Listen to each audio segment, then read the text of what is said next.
सिंधुताई सपकाळ यांबद्दल कोणाला माहिती नसेल। सिंधुताई सपकाळ हे एक असं नाव आहे ज्यांच्याबद्दल आता पूर्ण जगाला माहिती आहे।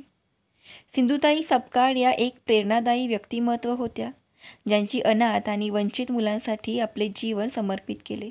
14 नोव्हेंबर 1948 रोजी महाराष्ट्रातील वर्धा जिल्ह्यातल्या पिंपळगाव या छोट्याशा गावात जन्मलेल्या सिंधुताई यांचे बालपण खडतर परिस्थितीत गेले। शिक्षणासाठी त्यांची खूप इच्छा होती, परंतु केवळ 4थी पर्यंत शिक्षण त्यांना घेता आले। अवघ्या 9व्या वर्षी त्यांचा विवाह 30 वर्षीय श्रीहरी सपकाळ यांच्याशी झाला, परंतु संसारातही त्यांना अनेक अडचणींचा सामना करावा लागला।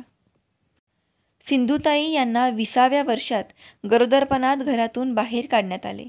पतीने त्यांचा त्याग केल्यानंतर त्यांनी खडतर परिस्थितीमध्ये संघर्ष करत स्वतःचा मार्ग काढला। अनाथ मुलांचे हाल पाहून त्यांनी त्यांच्यासाठी आई बनण्याचा निर्णय घेतला। स्वतः उपाशी राहून त्या मुलांना अन्न आणि शिक्षण देत राहिल्या। त्यांनी अनेक अनाथ आश्रमे उभे केली, ज्यामुळे हजारो मुलांचे जीवन बदलले। त्यांच्या सामाजिक कार्याची दखल घेत त्यांना अनेक राष्ट्रीय आणि आंतरराष्ट्रीय पुरस्कार मिळाले। त्यापैकी काही महत्त्वाचे म्हणजे पद्मश्री अहिल्याबाई होळकर पुरस्कार आणि मदर टेरेसा पुरस्कार। माई म्हणून ओळखल्या जाणाऱ्या सिंधुताईंची कथा संघर्ष, आत्मविश्वास आणि माणुसकीची प्रेरणा देते।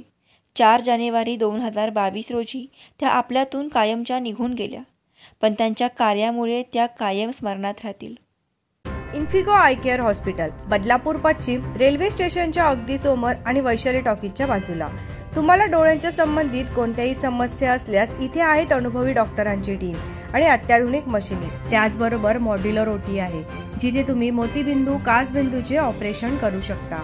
आणि एवढंच नाही तर इथे ऑप्टिकल सुद्धा अवेलेबल आहेत। मग आत्ताच व्हिजिट करा इन्फिको आय केअर हॉस्पिटल, बदलापूर पश्चिम।